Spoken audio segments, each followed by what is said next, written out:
Hola a todos, soy de parte del equipo de John Science, soy Adrián Livieso, parte de Genplant. Estamos aquí con el ponente Luis Alberto Jiménez Clemente, que nos va a hablar del tema transformación genética de cloroplastos en plantas. Vamos contigo, Luis Alberto. Hola, muchas gracias por la invitación a Genplant y por la presentación también. Como menciona, mi nombre es Luis Alberto Jiménez Clemente. Pertenezco al grupo de investigación Molbiotech Laboratory, que pertenece al Instituto Politécnico Nacional en México. Hablaremos de la transformación genética de cloroplasto en plantas y al final un poco de lo que trabajamos en el grupo de investigación. Para empezar, hablaremos de proteínas recombinantes. Las proteínas recombinantes son aquellas proteínas que se producen en organismos los cuales naturalmente no los producen, como por ejemplo la insulina. Queremos producir insulina en otro organismo como células de mamíferos, bacterias, plantas, etcétera. Esto nos daría grandes ventajas debido a que esos organismos pueden producirlas en menor tiempo y a menor costo que, por ejemplo, en cerdos. Otro gran ejemplo es anticuerpos, generar anticuerpos en bacterias, en plantas, etcétera. Existen muchos sistemas en los cuales podemos producir dichas proteínas recombinantes, como lo son líneas celulares de mamíferos, de insectos, microorganismos como bacterias, la famosa Escherichia coli, Pica pastori, Saccharomyces cerevisiae, etcétera. Pero un sistema al cual hay que tomar en cuenta siempre, debido a sus grandes ventajas, son las plantas. Debido a que se pueden obtener proteínas en bajos costos a comparación de los otros sistemas, proteínas estables, el tiempo de producción es relativamente corto y se obtiene una gran cantidad de biomasa. Cuando hablamos de costos, podemos citar ejemplo a FAE y colaboradores en el 2017. En este caso, comparan qué tanto cuesta producir una endogluconasa, o sea, una proteína recombinante en la microalga Chlamydomonas rinharti a comparación de la planta del tabaco, Nicotiana tabaco. Podríamos pensar, pues las microalgas tienen la ventaja, pues crecen muy rápido y pues producen proteína en grandes cantidades, pero al tomar en cuenta muchos factores, ellos obtienen los siguientes resultados. En el Chlamydomonas rinharti, producir esta proteína recombinante tiene un costo de entre 0.2 a 0.8 euros por cada gramo sobre litro. En comparación de la planta del tabaco, donde el precio es mucho menor, 0.01 a 0.04 euros por cada gramo por litro. Eso es muy importante debido a que pues, nos da un primer dato numérico como real, comparativo, de que producir proteínas en el cloroplasto de plantas es pues mejor que hacerlo en otros sistemas. Pero ¿para qué nos sirve o por qué haríamos ingeniería genética en plantas? ¿Qué ventajas o qué funciones le podríamos dar? Primero encontramos que podemos obtener plantas más fuertes, mejores cultivos, como por ejemplo plantas que puedan resistir estreses bióticos o abióticos como inundaciones, sequías, que puedan sobrevivir ante plagas, que puedan ser tóxicos para plagas, que puedan crecer en herbicidas, etcétera. Esto para darle ventajas a plantas de interés agronómico como maíz, sorgo, frijol y podamos eficientar los cultivos y tener pues mejoras a nivel agroindustrial. También se puede hacer ciencia básica. Llamemos ciencia básica a esos nuevos conocimientos que se van dando con la investigación. Un ejemplo muy importante, muy afuera de las plantas, es el sistema CRISPR-Cas. Ese sistema hace unos años no existía, simplemente el doctor Mojica publicó un artículo donde pues observaba algo así como un sistema inmunológico o algo parecido en plantas mediada por la proteína Cas9. Posteriormente, otros grupos de investigadores tomaron esta información básica, esta ciencia básica, y la transformaron en ciencia aplicada, generando el sistema CRISPR-Cas, este sistema ganador del Premio Nobel de Química del año pasado. Es por eso la importancia de realizar ciencia básica, debido a que puede ser el primer peldaño que dará frutos en un futuro. Puede ser que lo que se realice actualmente, por ejemplo, en plantas o en cualquier sistema, pues pueda ser en 30 años otro premio Nobel o la cura del cáncer o todo lo que nos podamos imaginar. No sabemos. Otra gran función de realizar ingeniería genética en plantas es la producción de proteínas recombinantes. La industria, tanto farmacéutica, alimentaria, tiene necesidades mayores cada vez. Entonces necesita generar productos de una manera más sencilla, más rápida y más barata. Entonces, el producir estas proteínas que tal vez en el organismo que naturalmente las produce, pues no sea tan conveniente por el tiempo o por la cantidad de ejemplo de animales que se necesitan para poder obtener ejemplo insulina, pues se producen en organismos como las plantas que crecen muy rápido y que se pueden extraer de una manera fácil y barata, eficientando así costos y velocidad de producción. Más detalladamente podemos ver este esquema donde podemos observar las ventajas que nos genera el poder transformar plantas o qué podemos hacer al transformar plantas a nivel genético. Podemos obtener plantas con un mayor valor nutrimental, como semillas que puedan durar mucho más tiempo del que naturalmente se puede, que puedan tener una mayor composición de aminoácidos, carotenoides, vitamina E, entre otros, o que puedan, por ejemplo, acumular más lípidos. Esto sería muy conveniente para poder hacer biodiesel a partir de dichas plantas.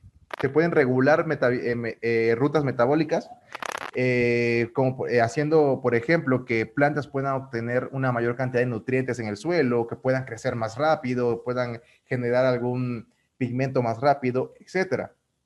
Se pueden generar, como decía, proteínas recombinantes, también se pueden fitorremediar, debido a que se le puede proporcionar a una planta que crece muy rápido, por ejemplo, que puede ser utilizada para darle de comer a animales, la capacidad de que bioacumule contaminantes del suelo, como por ejemplo metales pesados, y pues podamos remediar ese suelo de una manera más sencilla y barata.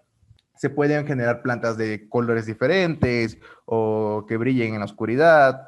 Se pueden obtener mejoras a nivel industrial o a nivel agronómico, como se mencionaba anteriormente, resistencia a herbicidas o enfermedades, las cuales normalmente afectan a los cultivos de interés agroindustrial.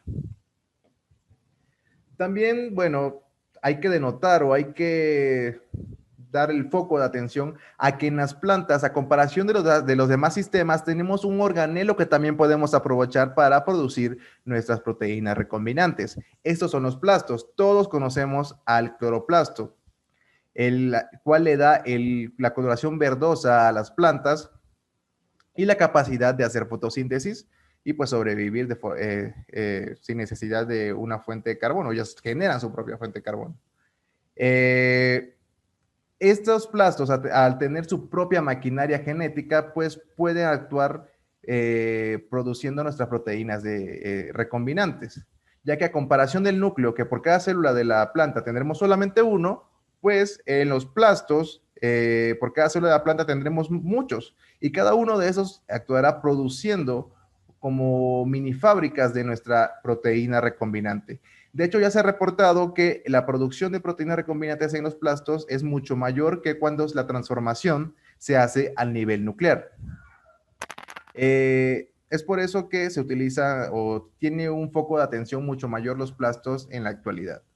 Hay que también denotar otras ventajas que tienen los plastos a comparación del núcleo. Principalmente, uno de los mayores temores de los transgénicos es que hay un escape de estos genes y puedan llegar a otras plantas, a otros organismos y generando así una contaminación ecológica que pues nadie desea. Esto debido a que cuando la transformación se hace a nivel nuclear, la herencia de estos genes se da tanto de forma materna como paterna. Y al hablar de forma paterna en planta, hablamos del polen. Y el polen, pues, para el contenerlo es un poco complicado o hay que tener cierta bioseguridad muy detallada. esto se puede evitar en los plastos, debido a que en la mayoría de los casos, al igual que en los mamíferos, que solamente nuestra madre nos hereda la mitocondria, las plantas solo heredan los plastos, en la mayoría de los casos, de forma materna, por lo que no habrá probabilidad de que los plastos vayan en el polen y contaminen a otras plantas, evitando así esos miedos que se tienen de que se escapen los genes o que lleguen a otros organismos. Otra ventaja es que cuando la transformación se hace a nivel nuclear, la misma naturaleza busca restaurar el genotipo silvestre, por lo que hay un silenciamiento mediante mecanismos endógenos que hace que se pierda la transformación a través de las generaciones. Normalmente entre la quinta generación ya empieza a desaparecer el gen, y pues si estamos produciendo algo a nivel industrial que queremos que se siga produciendo por siempre y de pronto se pierde esta producción, pues ya tenemos una desventaja a nivel económico y de tiempo. Eso no ocurre en los plastos. La herencia de los genes se seguirán produciendo en las siguientes generaciones sin ningún problema. Otra ventaja es que la inserción de los genes es específica. Nosotros decidimos y dirigimos a dónde queremos que se inserten estos genes extraños, estos genes foráneos en el genoma de nuestro cloroplasto. En el núcleo no. En la mayoría de los casos lo que se hace es una inserción al azar, que puede insertar inclusive más de una vez, pero no sabemos si se insertó en alguna sección del genoma del núcleo que pueda ser desfavorable para el organismo. Es por eso que pues, los plastos tienen pues, mayores ventajas y son utilizados para la producción de proteínas recombinantes. Cuando hablamos de la formación genética de plantas, necesitamos hablar de las plantas modelo. Estas plantas ya están bien conocidas, su genoma está secuenciado, crecen muy rápido y se tienen todas las herramientas moleculares bien estandarizadas para poder realizar la transformación genética. Si hablamos de núcleo, se utiliza como base o como planta modelo la planta Arabidopsis thaliana. Y a nivel de cloroplasto se utiliza la planta del tabaco, Nicotiana tabaco, debido a su alta plasticidad celular a nivel de cloroplasto. O sea, la capacidad de ser transformada es muy alta, por lo que pues es fácil trabajar con tabaco y ya se tiene estandarizado. Ya que si queremos probar algún sistema que nunca se ha probado en plantas, no podemos irnos a una planta que no hemos trabajado, no tenemos la experiencia y no sabemos si va a funcionar o no. Y hay demasiados factores como sueltos que pueden afectarnos y a que el sistema no funcione. En cambio, en el tabaco, que ya todo se tiene bien estandarizado y que la transformación es sencilla y rápida, pues podemos probar estos nuevas producciones o nuevos sistemas primero y luego extrapolarlo a una planta de interés agroindustrial para que ya teniendo seguro de que sí funciona producir estas proteínas recombinantes o estos sistemas nuevos en las plantas. ¿Cómo ocurre o cómo se insertan los genes en el cloroplasto? Esto se hace por recombinación homóloga. En la parte derecha podemos observar cómo se teoriza que es el cloroplasto del tabaco. Este es un genoma circular y como les comentaba anteriormente, podemos decidir dónde queremos que se realice la inserción de los genes que vamos a introducir. Podemos seleccionar esos cuadros verdes de arriba o estos cuadros rojos o dentro de este rectángulo rosa, etcétera. Obviamente buscando que donde insertemos nuestros nuevos genes foráneos no haya una afectación a nivel del fenotipo de la planta o en el crecimiento, sino que solamente se produzca nuestro producto de interés sin ninguna complicación. Lo que se hace entonces, acá tenemos otra ejemplificación del genoma más básica, es solo un círculo verde.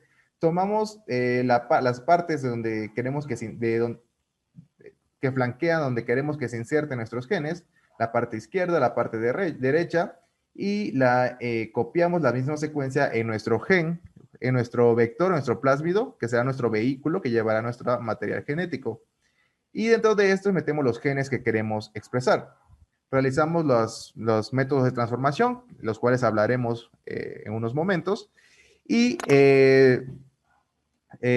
cuando llegue este material genético, estos plásmidos al cloroplasto, al genoma del cloroplasto, la misma maquinaria del cloroplasto detectará que hay sitios homólogos y generará una recombinación que insertará junto a estos sitios homólogos nuestros genes de interés, por lo que ya tenemos nuestro genoma teóricamente pues transformado y que producirá nuestra proteína. Para ejemplificarlo más a detalle, pues como les comentaba, lo que va dentro de nuestros sitios de recombinación homóloga, o sea, los sitios iguales al genoma del cloroplasto donde queremos que se inserte, pues primero encontramos nuestro gen de interés. El gen de interés pues será lo que queramos. Hay una posibilidad infinita de lo que podemos hacer. Normalmente lo que se hace es optimizar los codones para cloroplasto, debido a que entre organismo y organismo los tripletes no codifican para los mismos aminoácidos, por lo que se puede optimizar esos codones, aunque en la mayoría de los casos no es necesario. Aún con la secuencia base que se tiene del organismo original, también se pueden producir nuestras proteínas recombinantes. Y si hay un problema, pues ya se recurre a la optimización de codones.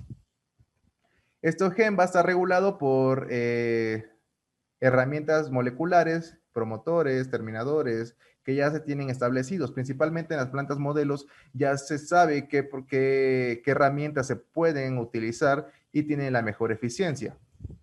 Junto a nuestro gen de interés, también necesita ir otro gen, el gen marcador de selección. ¿Y este para qué es? ¿Por qué? El gen marcador de selección es de suma importancia, debido a que necesitamos una forma de saber qué plantas se transformaron, de seleccionar cuáles lograron o no la transformación. Este marcador de selección ya se sabe qué es funcional en las plantas, modelo, y le da cierta cualidad a las células de la planta que como tal les da una ventaja a comparación de las células de las plantas silvestres. Normalmente lo que se hace es proporcionarle a la planta la capacidad de sobrevivir a agentes a los cuales normalmente es sensible, como por ejemplo herbicidas, antibióticos, etc. Entonces, después del proceso de transformación, las plantas que posiblemente están transformadas son expuestas ante dicho agente selectivo. Y cuando ante dicho agente selectivo, donde solo crecerán y sobrevivirán aquellas que estén produciendo el gen marcador de selección. Si está sobreviviendo y crece, es que está produciendo pues este gen, esta proteína a partir de este gen, y si está produciendo esta proteína, también debería estar produciendo la proteína correspondiente a nuestro gen de interés.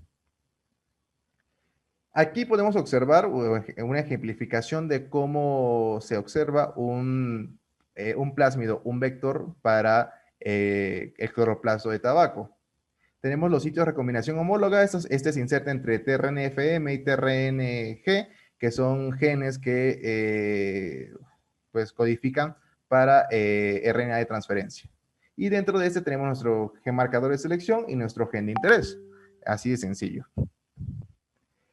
El proceso como tal de transformación genética, como mencionaba anteriormente, a grosso modo es el siguiente. Se utiliza alguno de los métodos de transformación, las plantas se tienen que regenerar y posteriormente caracterizar molecularmente para comprobar que sí se transformaron.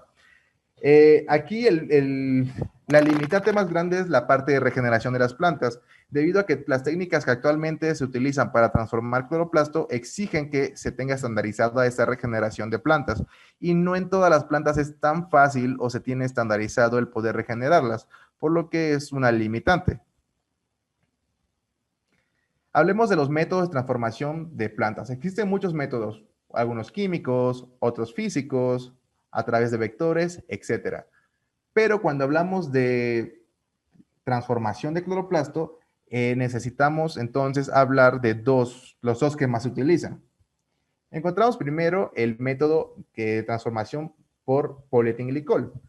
El polietilenglicol lo que hace es interactuar con los fosfolípidos de la pared celular y entonces quita la pared celular con la ayuda de otras enzimas como la celulasa o la macerosima y quedan estas células de planta, por decirlo así, desnudas, que tienen el nombre de protoplastos. Adicionalmente, el polietilenglicol permea o le da una mayor permeabilidad a la membrana celular, por lo que pueden entrar nuestros plásmidos y transformar a los protoplastos. Posteriormente, estos protoplastos deben ser eh, eh, pasados o regenerados hasta generarse una nueva planta. Esta parte es como la más difícil, ya que no se tiene estandarizado o a veces no es tan repetible el experimento. La repetibilidad de ese tipo de experimentos a veces es baja, por lo que no es tan conveniente utilizar polietilenglicol, pero pues depende de cada laboratorio y cada grupo. Puede ser que en un laboratorio tenga más experiencia utilizando esta técnica y le salga mucho más que utilizando otras técnicas. Pero la más utilizada a nivel mundial o la que más se reporta es la biobalística. Esta fue reportada por primera vez en 1987 y lo que se hace es un disparo de micropartículas que están conjugadas con el plásmido que va a transformar a la planta. Estas partículas pueden ser de oro o tuxteno. Aunque normalmente, bueno, ahora se utiliza oro ya que se ha determinado que el tuxteno es muy tóxico para las plantas y hace demasiado daño y se tiene una mayor eficiencia al utilizar oro. Hablando más detalladamente de este proceso, pues es muy sencillo. El equipo es como lo vemos aquí. Necesitamos un tanque de gas, normalmente de helio, una bomba de vacío y el equipo de biobalística. Lo que va a ocurrir es que por la parte superior va a entrar helio, que se va a ir acumulando y parando por un disco de ruptura, que es un pequeño círculo que está estandarizado para aguantar cierta presión, en este caso del gas. Cuando excede esta presión, el disco de ruptura se va a romper, como lo dice su nombre, y va entonces a liberar todo ese gas en presión, lo cual va a llegar hasta un macroacarreador, que es otro circulito que tiene nuestras partículas conjugadas con nuestro plásmido. Entonces, llega esta presión y choca directamente con el macrocargador. Las partículas se dispersan y posteriormente pasan por una rejilla de paro. Esta rejilla la dispersa más, por lo que pueden caer de forma aleatoria en toda la placa. Y normalmente lo que tenemos en la placa es una hoja. Entonces, lo que queremos es que una de esas partículas pueda penetrar a la planta, específicamente puede entrar hasta una célula y hasta un cloroplasto. Suena un poco difícil, pero la probabilidad son muchísimas partículas las que se esparcen, por lo que la probabilidad no es tan baja. Y de hecho se tiene muy estandarizado y se tiene una eficiencia relativamente muy buena, principalmente en las plantas modelo de tabaco, ya que como es altamente la plasticidad es muy alta, pues es muy sencillo realizar dicha transformación. Como les comentaba anteriormente, se necesita regenerar a las plantas.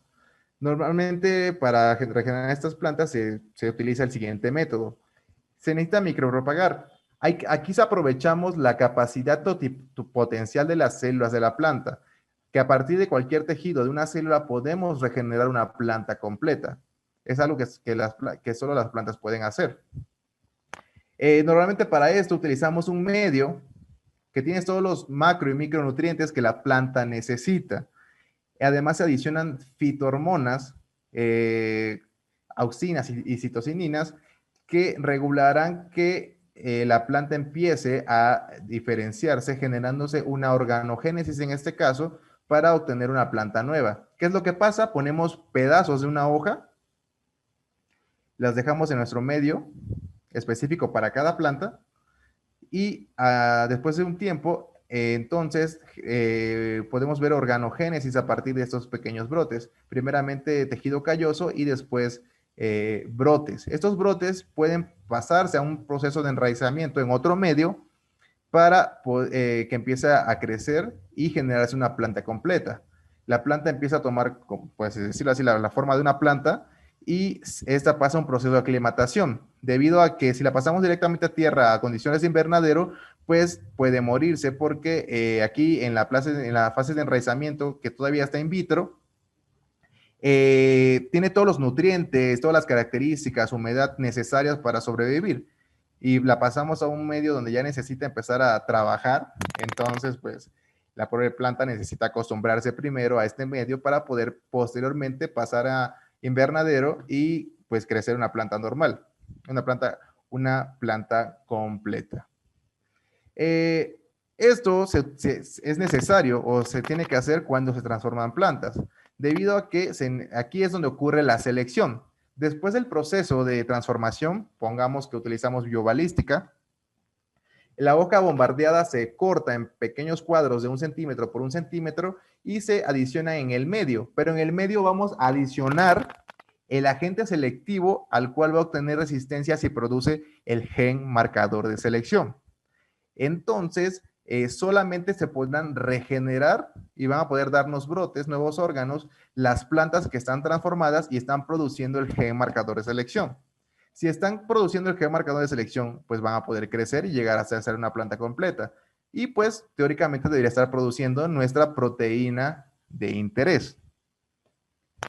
Aquí podemos observar un poquito mejor cómo ocurre la resistencia, cómo obtienen resistencia las plantas a partir de la transformación.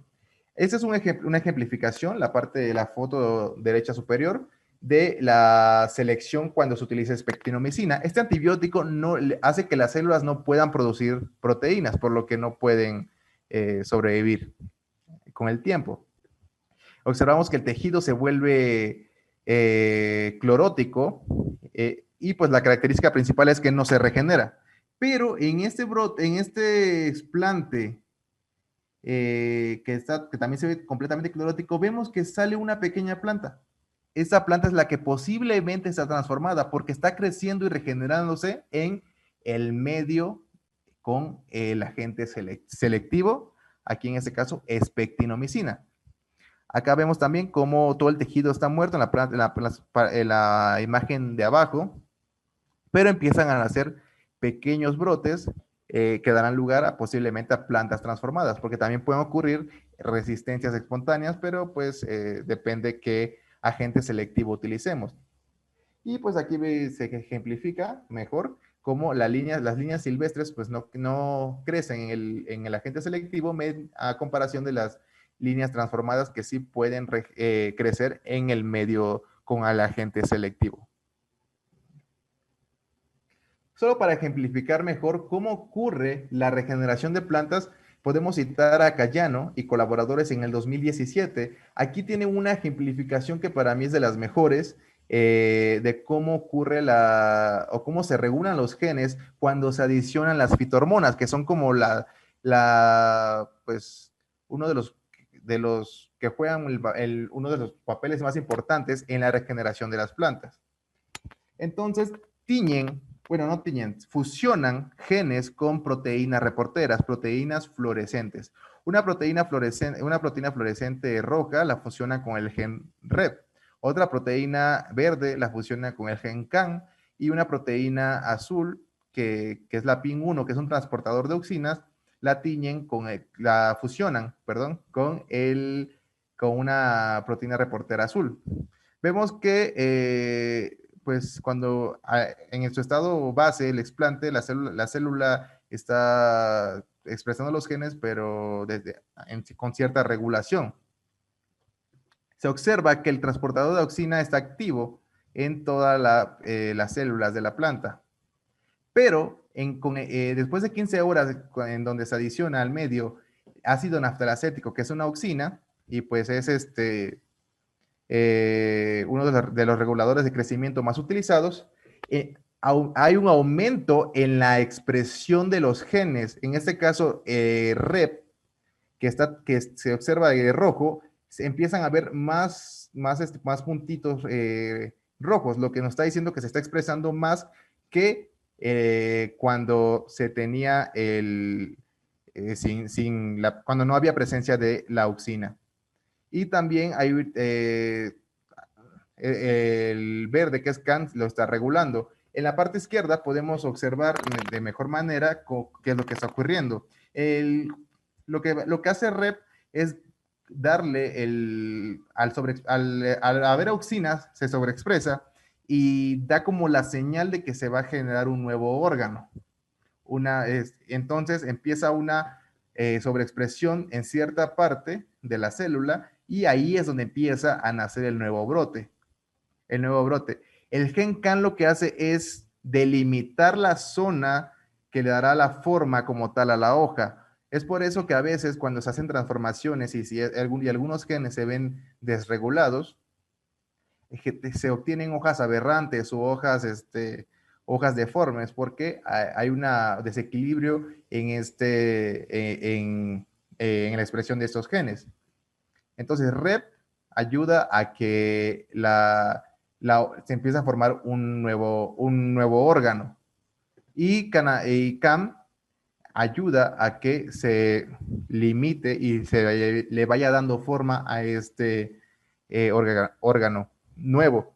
Es muy importante destacar que pues, son muchísimos más genes los que intervienen en el artículo. Si gustan leerlo, los invito, es un artículo muy bueno. Pueden observar mejor cómo ocurre todo esto, qué otros genes se regulan, pero creo que esta es la mejor ejemplificación de cómo va ocurriendo la regeneración. Finalmente, para la transformación de cloroplastos, pues se necesita hacer una caracterización molecular. Ya transformamos, tuvimos resistentes, las crecimos, teníamos plantas completas, pero ahora necesitamos confirmar que de verdad haya ocurrido lo que teorizamos, que sí se haya insertado el gen y se esté produciendo nuestra proteína de interés.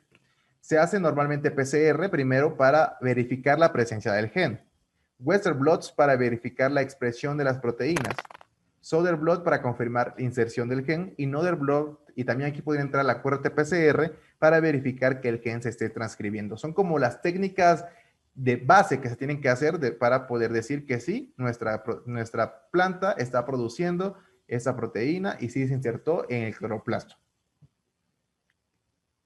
Ok, esos fueron como generalidades muy generales, válgase la redundancia, de cómo se transforma el cloroplasto. Ahora hablaremos un poco más detalladamente de lo que hacemos en el laboratorio. El título del proyecto como tal es Uso del marcador de selección PTXD para transformar el cloroplasto de Nicotiana tabacum utilizando fosfito como fuente de fósforo.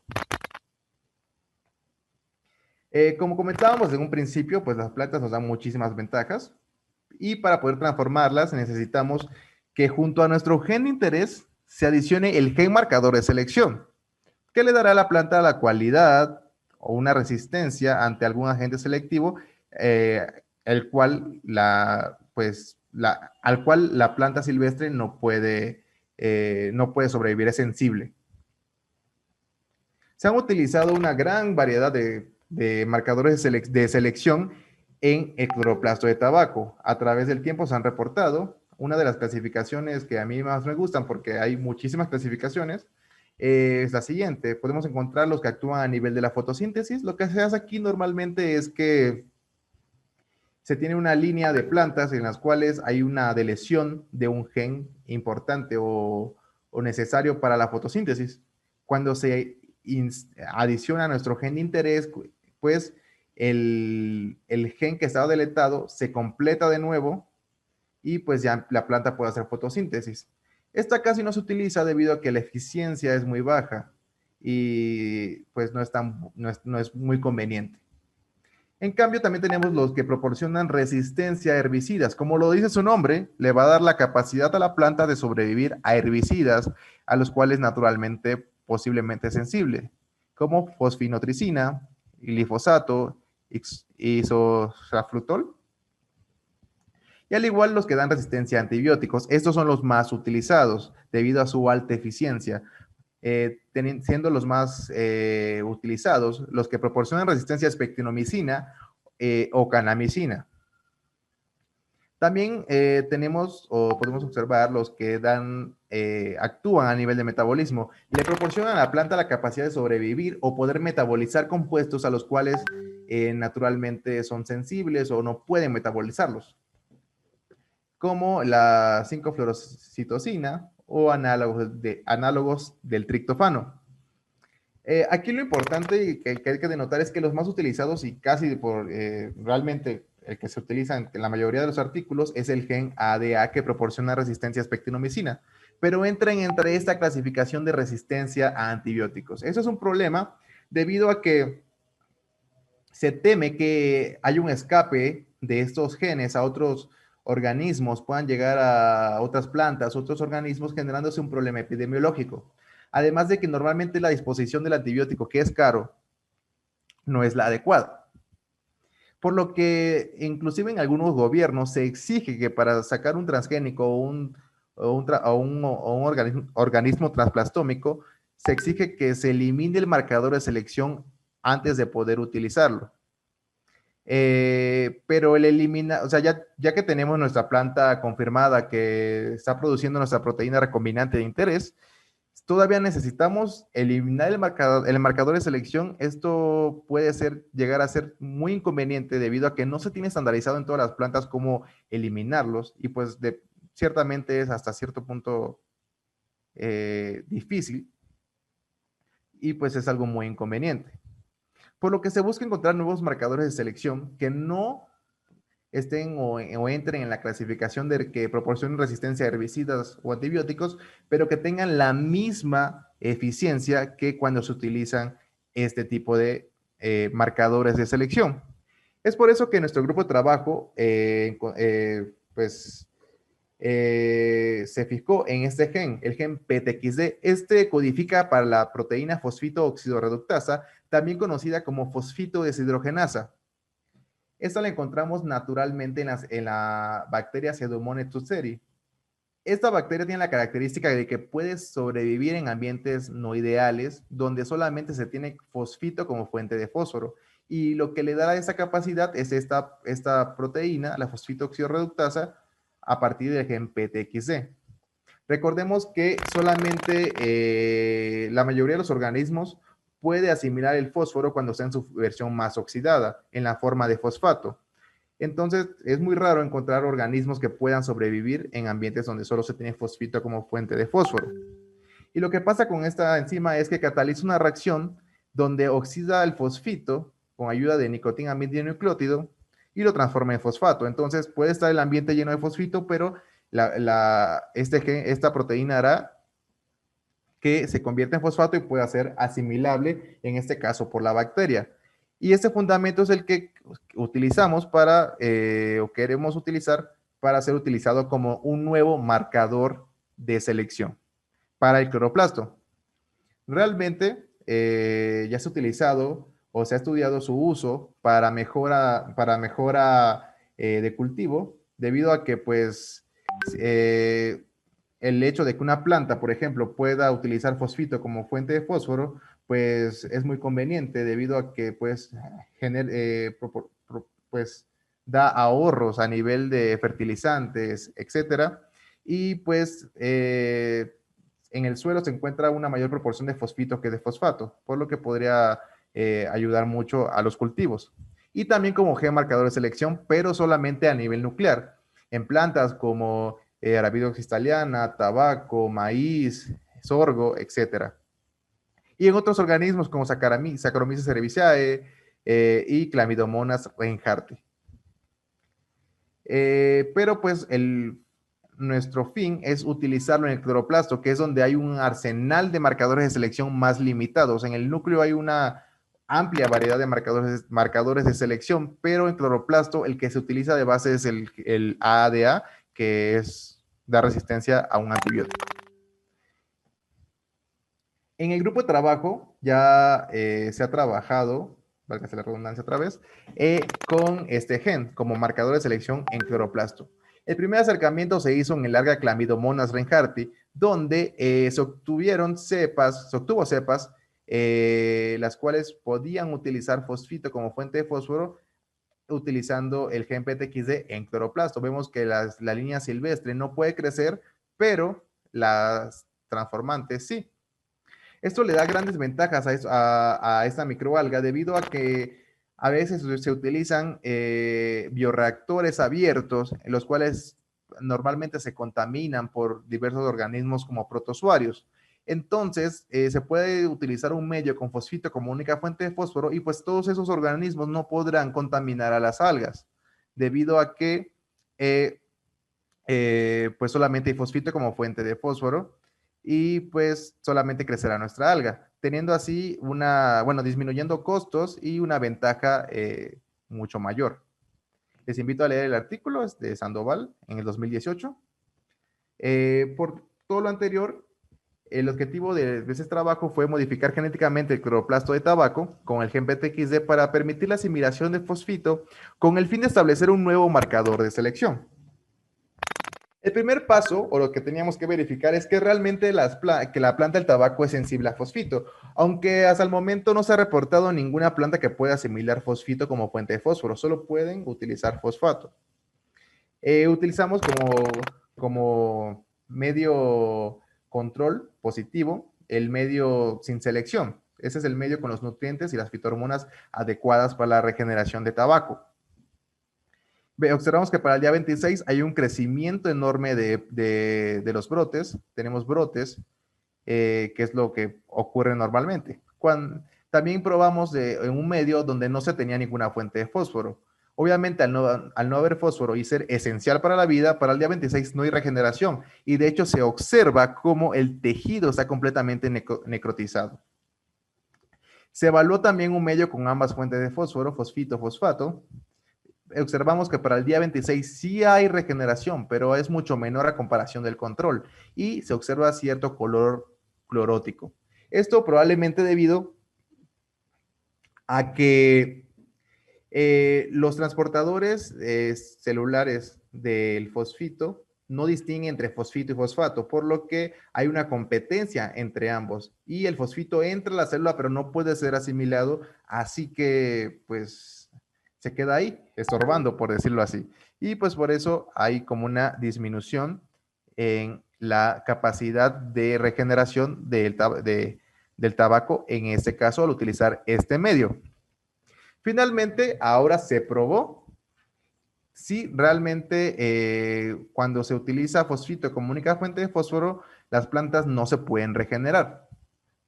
Entonces, se evaluaron 3 concentraciones de fosfito, 0.5, 1.25 y 5 milimolar, tratando de copiar lo que se utiliza normalmente de fosfato. Observamos que en ninguno de los casos hay regeneración, por lo que podemos concluir que el tabaco es sensible al fosfito, no puede asimilarlo como fuente de fósforo. Y nos da el primer paso para decir si el proyecto puede funcionar. Para este proyecto, entonces, trabajamos con el vector base PJM37 y se generó un vector para poder introducir genes que queramos expresar en el cloroplasto de plantas.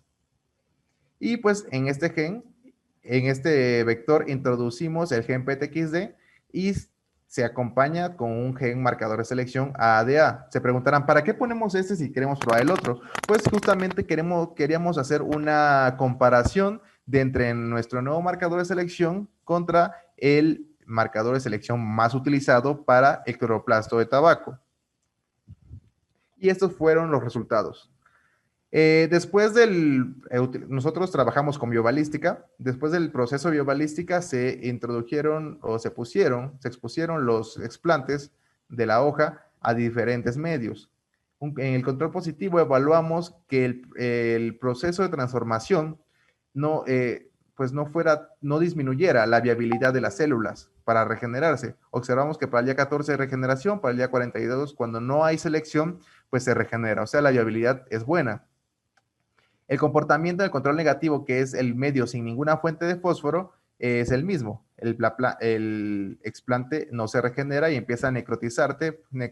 Desde el día 14 se observa la necrosis.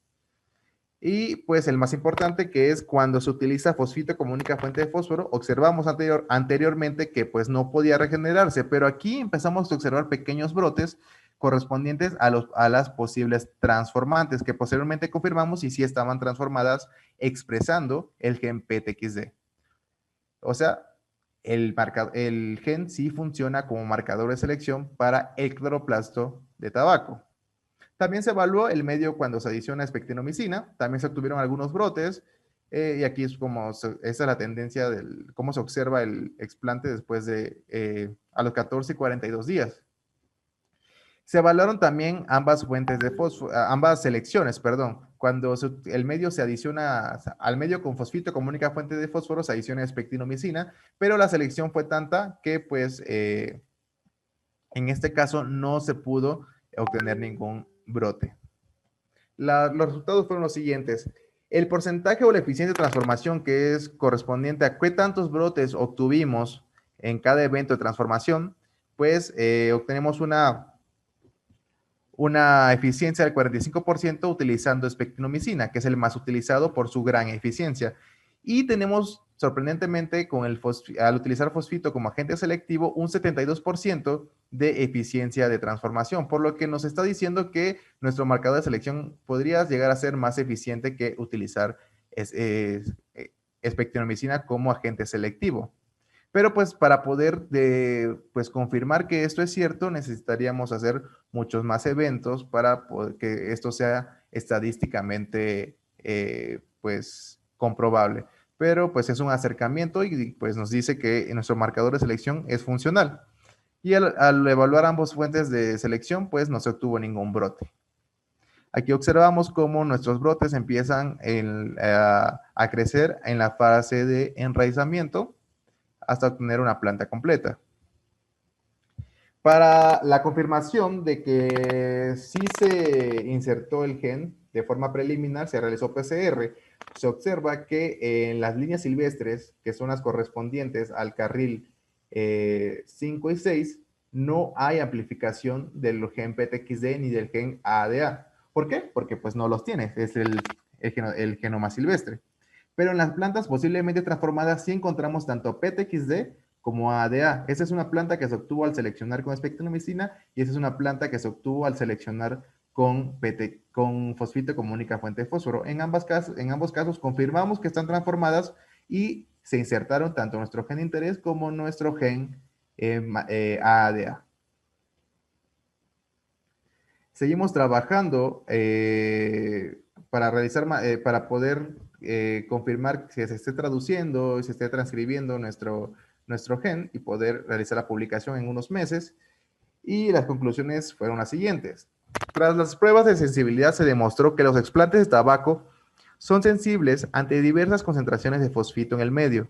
La expresión del sistema PTX de fosfito en el cloroplasto de tabaco permite que los explantes posiblemente transformados puedan regenerarse.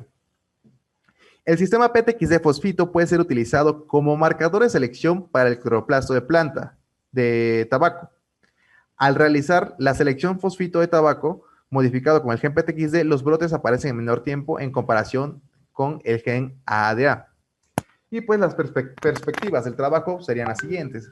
Realizar la caracterización molecular y fisiológica de las líneas obtenidas, que es en lo que estamos trabajando actualmente.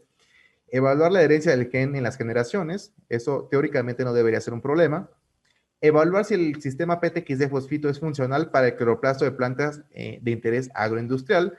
Posiblemente en un futuro extrapolarlos a otros cultivos como maíz, sorgo, frijol, etc. Y evaluar la capacidad de las líneas transplastómicas para emplear el fosfito en un esquema de fertilización. Se agradece al Instituto Politécnico Nacional, al CONACYT y a BEIFI por el financiamiento para estos proyectos y a todo el equipo de MOL Biotech Laboratory, principalmente pues a los jefes, al doctor Agustín Vadillo Corona, a la doctora María del Carmen Oliver Salvador y el doctor Noé Valentín Durán Figueroa, pues por permitir hacer este trabajo y apoyar siempre a todo para que se lleve a cabo esta ciencia que pues es muy bonita y que esperemos de grandes frutos en un futuro. A todo el grupo de trabajo, a todos los compañeros y a pues mi familia por su apoyo. Agradezco su atención y espero, si tienen dudas, poder contestarlas. Gracias. Gracias, Luis Cerrato, por la ponencia. Muy interesante realmente tu trabajo. sobre todo tus últimos descubrimientos que tengo entendido que los vas a continuar con mayor profundidad para demostrar de manera tajante tu hipótesis. Así que tenemos una pregunta de parte de Sofía Santana. Claro. Nos comenta, ¿nos podrías dar un ejemplo de vacunas en plantas o producción de anticuerpos de gran importancia? Sí, claro. No tengo los detalles exactos, pero se han producido ya muchas vacunas en plantas.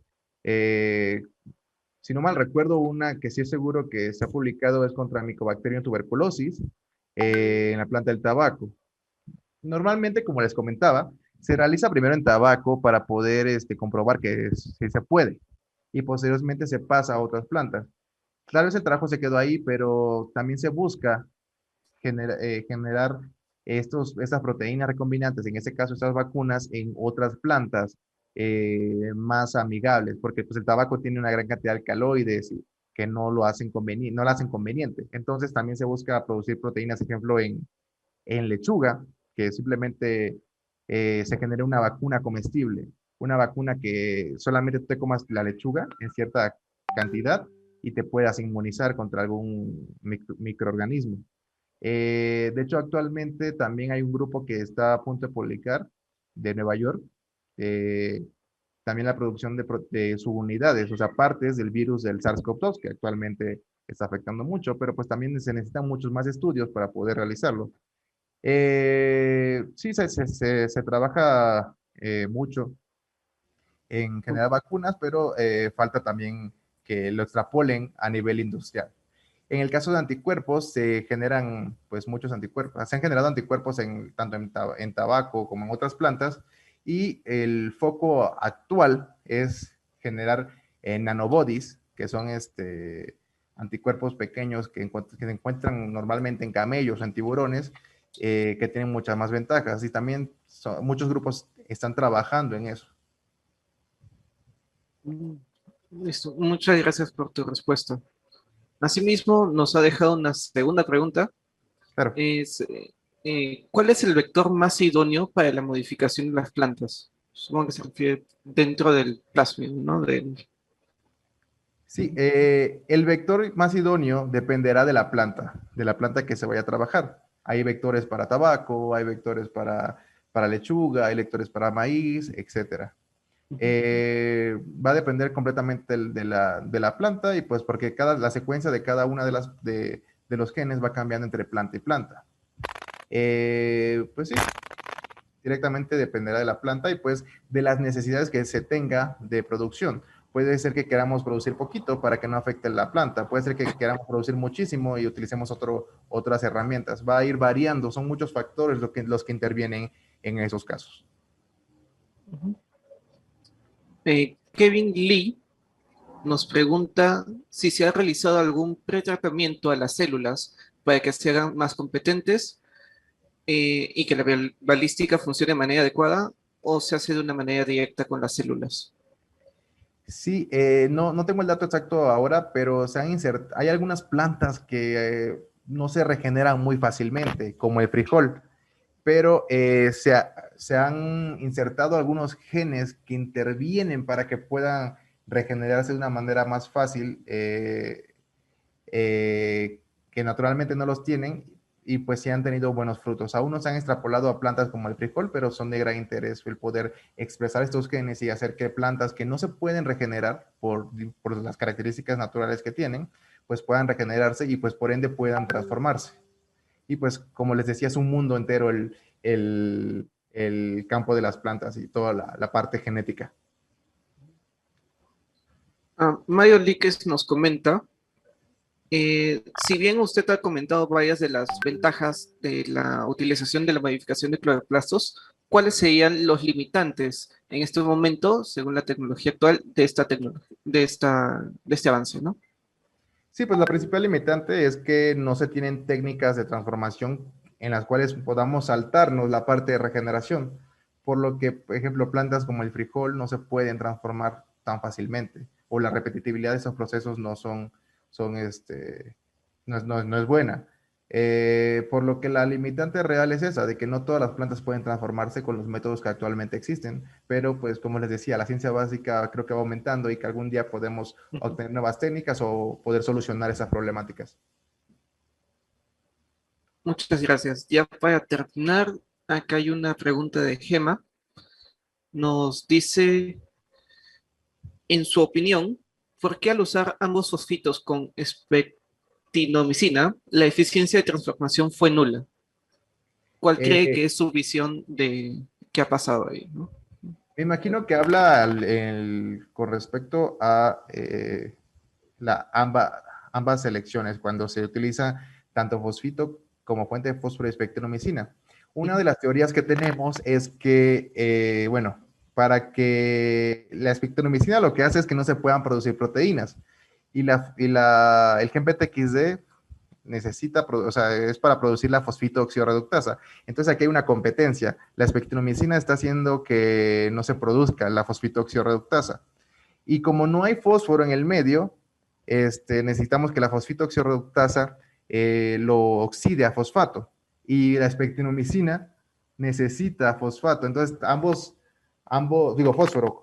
Entonces, ambas selecciones están como chocando, teóricamente, pero especulando un poco, y eso es lo que probablemente haya detonado el hecho de que no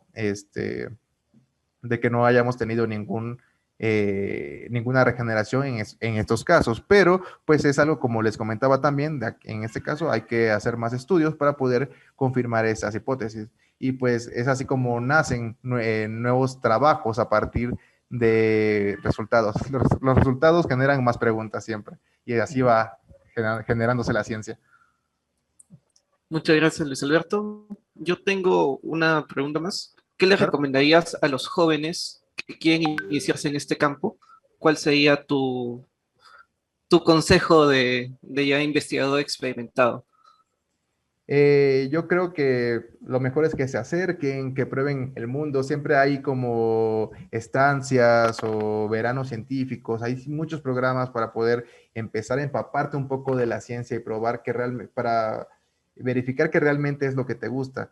De hecho, en experiencia personal, yo me dediqué normalmente pues al principio de mi carrera a laboratorio, bueno, como químico clínico, pero hice una estancia de investigación donde hice la maestría, que fue lo que me dio ese amor por hacer esto y me llevó a este camino de la ciencia que realmente amo. Y pues mi recomendación es esa, que se acerquen, que me sigan y que no tengan miedo. Realmente, pues, pareciera difícil, pero no es difícil. Simplemente es empaparte y poco a poco tú vas construyendo el camino y todos esos conocimientos base para poder entender las cosas y todo. Siempre es echarle ganas y pues hacer todo y probar. Muchas gracias, Luis Alberto. Si quisiéramos pedirte una última cosa ya para terminar, si nos puedes dejar tu contacto, tu correo en el video para poder contactarte de manera libre, ¿no? Claro, le escribo en una presentación, permítanme un segundo, una presentación, les dejo aquí mis datos, vamos a ver un poco la letra que es enorme. Bueno, mi correo es qfbt-clemente @hotmail.com. Cualquier duda, comentario que les pueda ayudar, pues ahí pueden contactarme. Muchísimas gracias, Luis Alberto. Una vez más, darte las gracias por estar con nosotros en el programa Young Science, parte de Gemplant. Y eso sería todo por hoy. Muchas gracias a todos por ver esta ponencia. Eh, no se olviden de compartir, darle like, suscribirse a los canales posibles. Muchas gracias. Sí, una gracias por la invitación. Hasta luego.